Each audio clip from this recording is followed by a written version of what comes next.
పోటీ చేస్తే పవన్ కళ్యాణ్ గారే భీమవరాన్ని పోటీ చేయాలి. గెలిస్తే పవన్ కళ్యాణ్ గారే భీమవరాన్ని గెలవాలి. అలాగే భీమవరం నుంచి శాసనసభలో అడుగెడితే పవన్ కళ్యాణ్ గారే అడుగు పెట్టాలి. మనం ఓటేసేది పవన్ కళ్యాణ్ గారికే. మనం గెలిపించేది పవన్ కళ్యాణ్ గారిని మాత్రమే. మనం శాసనసభలో మన ఓటు ద్వారా అడుగు పెట్టేది మన పవన్ కళ్యాణ్ గారు. చిన్నబాబు, పెద్దబాబు, నేను, ఇంకో బాబు పోటీ చేస్తే మనలో మనకి భేషజాలు ఉండొచ్చు, విభేదాలు ఉండొచ్చు, వైషమ్యాలు ఉండొచ్చు. పవన్ కళ్యాణ్ గారి వల్ల మనందరం కలిసాం.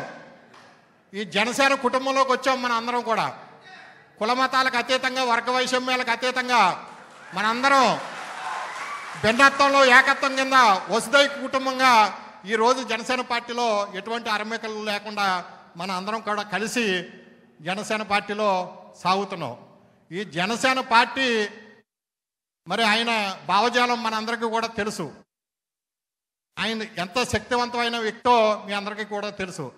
ఆయన వారి అన్నగారి నుంచి కానీ వారి కుటుంబం నుంచి కూడా ఏమి ఆశించడు. ఆయన పదవుల మీద ఆశ లేదు ఈయనకి, డబ్బుల మీద ఆశ లేదు ఈయనకి, కులపిచ్చి లేదు ఈయనకి, మతం పిచ్చలేదు ఈయనకి.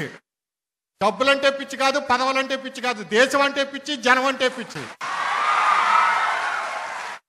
మన జనసేన పార్టీని ఆయన ఏర్పాటు చేయడానికి కారణం దేశం కోసం, ధర్మం కోసం, జనం కోసం ఏర్పాటు చేశాడు ఆయన. మీరందరూ కూడా అర్థం చేసుకోండి దయచేసి. ఆంధ్ర రాష్ట్ర అవతరణ కోసం పొట్టి శ్రీరాములు గారు ప్రాణత్యాగం చేశాడు ఆయన. ఆయనకు ప్రతిరూపమే మన పవన్ కళ్యాణ్ గారు. బ్రిటిష్ పాలకుల కబంధాస్తాల నుంచి, భరతమాతను దాస్య సంకలాల నుంచి ముక్తి చేసేందుకు విప్లవ జ్యోతి, అమరజీవి మన అల్లూరి సీతారామరాజు గారు. ప్రతిరూపం పవన్ కళ్యాణ్ గారు. బ్రిటిష్ పాలకులకి గుండి ఎదురొట్టి ఆంధ్ర కేసరి టంగుటూరు ప్రకాశం పంతులు ప్రతిరూపం పవన్ కళ్యాణ్ గారు. మన సర్దార్ దండు నారాయణరాజు గారు ప్రతిరూపం పవన్ కళ్యాణ్ గారు. మన చింతలపాటి వరప్రసాద్ మూర్తిరాజు గారు ప్రతిరూపం మన పవన్ కళ్యాణ్ గారు. దంతులూరి నారాయణరాజు గారు ప్రతిరూపం మన పవన్ కళ్యాణ్ గారు. బివి రాజు గారు ప్రతిరూపం పవన్ కళ్యాణ్ గారు. సాగి రామకృష్ణరాజు గారు ప్రతిరూపం పవన్ కళ్యాణ్ గారు. కుటుకులపూడి గోవిందరావు గారు ప్రతిరూపం పవన్ కళ్యాణ్ గారు. ఏంటి భారత మాత తెలుగు తల్లి ప్రతిరూపం పవన్ కళ్యాణ్ గారు. మనం ఒకటి దయచేసి మనలో ఎటువంటి భేషజాలు వద్దు. మనలో ప్రవహించేది పవన్ కళ్యాణ్ గారి రక్తం. మన అందరి రక్తం ఆయనలో ప్రవహిస్తుంది. గుర్తుంచుకోండి. కులాల కుళ్ళు కడిగేయడానికి వచ్చాడైనా, మతాల మొత్తం వదిలించడానికి వచ్చాడైనా, వర్గ వైషమ్యాలను రూపుమాపడానికి వచ్చాడైనా, ప్రాంతీయ విద్వేషాలను రూపుమాపడానికి వచ్చాడైనా, భాషా భేదాలు లేకుండా ఏంటి భిన్నత్వంలో ఏకత్వం కింద వస్తే కుటుంబంగా జాతి అంతా ఒక్కడవ్వాలి, దేహం ముక్కలైనా దేశాన్ని ముక్కలు కాలేమనని చెప్తారు. కులం వద్దు, మతం వద్దు, భారతీయతే ముద్దని ప్రపంచానికి సాటే వ్యక్తి కొలందలు పవన్ కళ్యాణ్ గారు. మానవత్వం మూర్తి పీస్తే పవన్ కళ్యాణ్ గారు. కర్తవ్యం కళ్ళు తెరిస్తే పవన్ కళ్యాణ్ గారు. చైతన్యం సిగిరిస్తే పవన్ కళ్యాణ్ గారు. నీతి నిజాయితీలకు నిలువెత్తు సాక్ష్యం పవన్ కళ్యాణ్ గారు.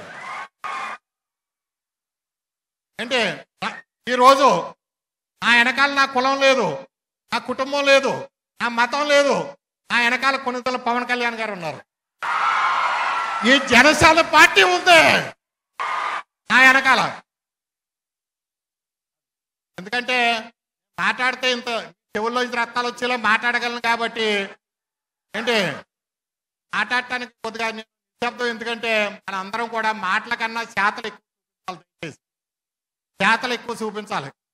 ఎందుచేతనంటే మనం చిరంజీవి గారిని ఓడించుకున్నాం, పవన్ కళ్యాణ్ గారిని ఓడించుకున్నాం, నాగబాబు గారిని ఓడించుకున్నాం, అల్లు అరవింద్ గారిని ఓడించుకున్నాం. ఏంటి మనం ఏం సాధించాం? ఓసారి దయచేసి ఆలోచించుకోండి. మన అందరం కూడా గుండెల మీద చేసుకుని ఆలోచించుకోండి. 175 మంది ముక్కు ముఖం తెలియని వాళ్ళు శాసనసభలో అడిగేడుతున్నారు. ఎటువంటి బ్యాక్గ్రౌండ్ లేదు వాళ్ళకి. కానీ మనం ఒక ఎమ్మెల్యేగా పవన్ కళ్యాణ్ గారిని చేసుకోలేకపోతున్నాం. మనం సిగ్గుపడాలి మనందరం కూడా దయచేసి. ఏది నేను తలంచి ఆయనకి పాద నమస్కారం చేసుకుంటున్నాను. నేను ఏంటి నాకు ఆయుస్సు ఎంతవరకు ఉందో నాకే తెలియదు, కానీ ఆయనకంటూ ఏదైనా జరిగితే నేను ఆయుస్సు వదిలేస్తాను. దయచేసి మీరందరూ కూడా ఫోటోల కోసం మనం జనం చుట్టూరు తిరగాలయా? పవన్ కళ్యాణ్ గారి చుట్టూ తిరగటం ఏంటి? ఆయన జనసేన పార్టీ పెట్టింది ఎందుకు? జనం చుట్టూరు తిరగమని, జనం గుండెల్లో మనల్ని స్థానం సంపాదించుకోమన్నాడు ఆయన.